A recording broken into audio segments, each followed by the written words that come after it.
अब मैं हूं मुमताज आलम रिजवी और मैं बात करूंगा इसराइल की, क्योंकि इसराइल में अब अफरा तफरी मच गई है। एक तरफ जहां बेंजामिन नेतन्याहू की कुर्सी को खतरा लाहक हो गया है, कब बेंजामिन नेतन्याहू की सरकार गिर जाएगी कुछ कह पाना मुश्किल है, क्योंकि जिन शर्तों पर ये जंगबंदी हुई है वो जो इनकी एलाई पार्टियां हैं वो इसे बर्दाश्त नहीं कर पा रही, क्योंकि वो चाहती थी कि हमास को पहले पूरी तरह से ख़त्म किया जाए और गदा पर पूरी तरह से कब्जा किया जाए और कैप्टिव्स को ताकत की बुनियाद पर छुड़ाकर लाया जाए। ये तीन ऐसे अहदाफ थे, तीन ऐसे निशाने थे, टारगेट थे जो इजराइल अचीव नहीं कर सका। 2 साल तक इजराइल लड़ता रहा, भारी कीमत इजराइल ने अदा की। इजराइल तबाही के दहाने पर पहुंच गया, पूरी दुनिया में इजराइल पर थू थू हो गई। लेकिन ढाक के 3 पार इजराइल को मिला क्या, इजराइल को हासिल क्या हुआ? अगर आज देखा जाए तो इजराइल को कुछ नहीं। इजराइल ने सिर्फ खोया अपना वक़ार, खोया अपनी सियासी पॉलिसीज खोई और अपना इक्तिसादी निज़ाम खोया, सफारती निज़ाम खोया। लेकिन आप देखिए अगर हमास को, फिलिस्तीन को, तो उन्होंने इसमें बहुत कुछ हासिल किया। उनके पास खोने के लिए जान थी, वो खो रहे थे पहले भी, लेकिन इसमें हासिल क्या किया? पूरी दुनिया की हिमायत हासिल की फिलिस्तीनियों ने, हमास ने, पूरी दुनिया की। इसके साथ साथ अपनी इस्तकामत को दिखाया पूरी दुनिया को कि वो लड़ सकते हैं। 2 साल तक सुपर पावर जैसी ताकतों से 2 साल तक हमास लड़ती रही और सरेंडर नहीं किया, यानी वो मारे गए, लेकिन इसके बावजूद आखिरी दम तक लड़ते रहे। और जब जंगबंदी की बात आई तो उन्होंने अपनी शर्तों पे जंगबंदी कराई। इसके साथ साथ जो बंधक थे उसे अपनी शर्तों पर उन्हें छोड़ने की बात। और आज जब जंगबंदी नाफिज हो रही है तो वहां से फिर हमास के जो पुलिस फोर्स है वो एडमिनिस्ट्रेशन संभाल ले। अब बेंजामिन नेतन्याहू कह रहे हैं कि हम तो हमला कर देंगे अगर डिसआर्म नहीं होगी, लेकिन सवाल यह है कि बेंजामिन नेतन्याहू पहले अब इजराइल को तो संभालें, क्योंकि इजराइल से जो खबरें आ रही, अब उन्होंने एक नया फ्रंट जरूर खोल दिया, लेबनान में अटैक कर दिया, वहां पे 300 गाड़ियां जो है वो तबाह हुई हैं। और अब लेबनान के प्रेसिडेंट जो थोड़ी सी हिमायत कर रहे थे इजराइल की, वो मुखालफत में खड़े हो गए, कहा कि क्या गाजा का खसारा यहां से पूरा किया जाएगा, हम पे हमला क्यों हो रहा? ये सवाल खड़े किए। लेकिन चूंकि बेंजामिन नेतन्याहू के समझ में नहीं आ रहा है कि वो करे तो करे क्या, कैसे अपनी सरकार बचाएं और कैसे अपने आप को बचाएं, कैसे नया फ्रंट खोलें। अब न तो उनके पास इतनी हिम्मत है कि वो अंसारुल्लाह हौती यमन पर अटैक कर सके, और न इतनी जुर्रत है उनमें कि वो ईरान को टारगेट कर सके। अब ले दे करके उनके पास लेबनान है कि लेबनान को टारगेट कर दिया जाए, लेबनान को निशाना बना दिया जाए। लेकिन इससे बड़ा खतरा जो इजराइल को और बेंजामिन नेतन्याहू को है वो ये कि अब जबकि जंगबंदी हुई है, अब बड़े पैमाने पर इंटरनेशनल मीडिया गदा पहुंचेगा। आप सोचिए कि 2 साल का जो जुल्म है, 2 साल में जो कत्लेआम किया गया है, 2 लाख टन जो बम बरसाए गए हैं, आप तसव्वुर कर सकते।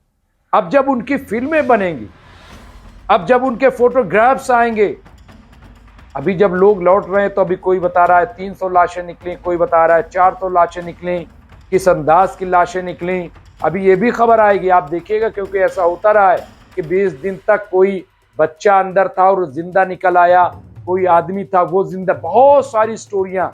लेकिन मैं आपको बता रहा हूं, ये 2 साल में जो इजराइल ने किया है, अभी तक पिक्चर सामने नहीं आई थी, तब दुनिया में हाहाकार था। यानी अभी जब मीडिया पर पाबंदी थी, मीडिया को रोका गया था कि आप गजा नहीं जा सकते, आप फिलिस्तीन नहीं जा सकते, आप वहां की तस्वीर नहीं दिखा सकते। आप सोचिए कि 250 से ज्यादा वहां पत्रकारों को मार दिया गया, सहाफियों को मार दिया गया। लेकिन अब जब इंटरनेशनल मीडिया वहां जाएगा आप तसव्वुर कीजिए कि जब वहां से वीडियोस आएंगे, जब इंटरव्यूज आएंगे, तब इजराइल का क्या होगा। ये डर बेंजामिन नेतन्याहू को है, वो डर रहे हैं इस बात से। उन्हें इस बात का डर है, न सिर्फ ये कि जो नेशनल यानी उनके अंदर की सुप्रीम कोर्ट, उसका डर, रिश्वतखोरी, भ्रष्टाचार, बदउनवानी तमाम, लेकिन इसके अलावा उनको इंटरनेशनल क्राइम कोर्ट का भी डर है। दुनिया में अभी प्रोटेस्ट रुका नहीं है, प्रोटेस्ट हो रहा है। लंदन में आज हजारों लोग, लाखों लोग निकले फिलिस्तीन की हिमायत में, और कहा कि कहां था इजराइल नक्शे पर, बताइए। जबकि फिलिस्तीन तो आप देखिए एक लंबा इतिहास है फिलिस्तीन का, लंबा तारीखी, क्योंकि वहां बैतुल मुकद्दस, वहां मस्जिद अक्सा है, उसका नाम फिलिस्तीन। इजराइल तो शख्सी नाम है, मुल्क कहां था। फिर ये कैसे दावा इजराइल कर रहा है या बेंजामिन नेतन्याहू कर रहे हैं। और एक चीज और, जो ग्रेटर इजराइल का ख्वाब लेकर के बेंजामिन नेतन्याहू चल रहे थे और उसकी वजह से पूरे इजराइल पे कब्जा करके कुंडली मार करके बैठे थे, अब क्या होगा उनका। और कहते हैं कि बुरे काम का तो अंजाम भी बुरा होता है, तो इसलिए बेंजामिन नेतन्याहू डरे हुए हैं। लेकिन बकरे की मां कब तक खैर मनाएगी, कब तक। जो जुल्म किया है वो तो सामने अब आएगा। तो इसलिए अभी ये जो कहा जा रहा है ईरान पे अटैक होगा और लेबनान पे अटैक किया या और तमाम, ठीक है आप कर लीजिए, लेकिन आप अब बचेंगे नहीं, ऐसा लग रहा है। और मुझे लग रहा है अभी 2-3 दिन में डोनाल्ड ट्रंप आने वाले हैं।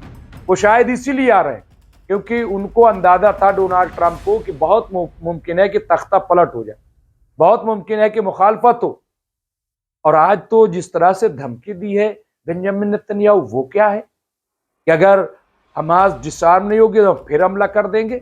कौन हमला करेगा, जाएगी आईडीएफ वहां, कैसे हमला होगा। और दुनिया क्या आप खामोश तमाशाही बनी रहेगी। फिर तुर्की क्या करेगा, मिस्र क्या करेगा, कतर क्या करेगा जो सालिस बने हुए थे, और खुद डोनाल्ड ट्रंप क्या करेंगे। ये बड़े सवाल है, इतना आसान नहीं है कि अब गाजा को फिर से टारगेट किया जाए।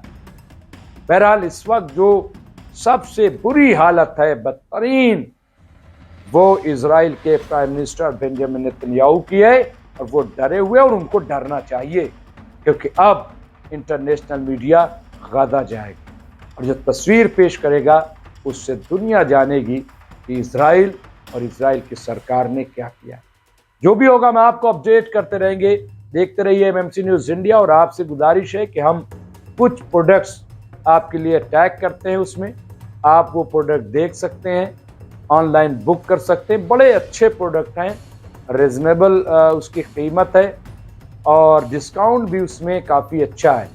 तो आप हमारा प्रोग्राम भी देखिए, उसके लिए हम शुक्रगुजार हैं आपके। लेकिन आप अब प्रोग्राम देखने के साथ साथ नीचे आप जाएंगे, वहां आपको प्रोडक्ट मिलेंगे, उसे टैग को खोल लीजिए, प्रोग्राम भी देखते रहिए और टैग में जो प्रोडक्ट्स हैं उनको भी देखिए और उसे आप बुक भी कीजिए।